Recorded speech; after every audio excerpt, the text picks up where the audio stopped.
Final દર્શક મિત્રો, ચૈતર વસાવા 2 મહિના બાદ જેલની બહાર આવ્યા અને આજે ચૈતર વસાવા પોતાના ગામમાં 2 મહિના પછી પહોંચશે.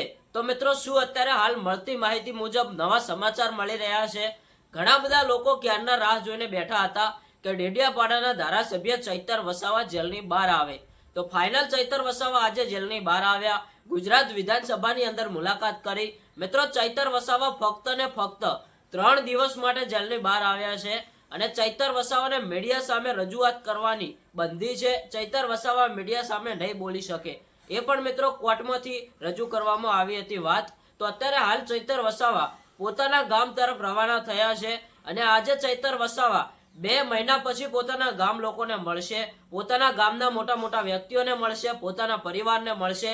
ચૈતર વસાવા, મિત્રો તમે વિચાર કરો કે ડેડિયાપાડાના ધારાસભ્ય છેલ્લા બે મહિનાથી જેલમાં પુરાયા હતા અને આજે મિત્રો તેમની જનતાના અને જે ચોમાસા સત્રના શરૂઆત થઈ રહી છે એના પ્રશ્નોના સવાલ લઈને વિધાનસભામાં ગયા હતા.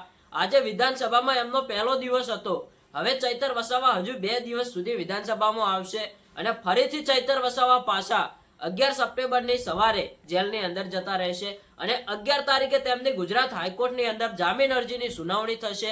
જો એ દિવસે ચૈતર વસાવાને જામીન મળી ગયા તો ચૈતર વસાવા આજીવન માટે જેલની બહાર રહેશે.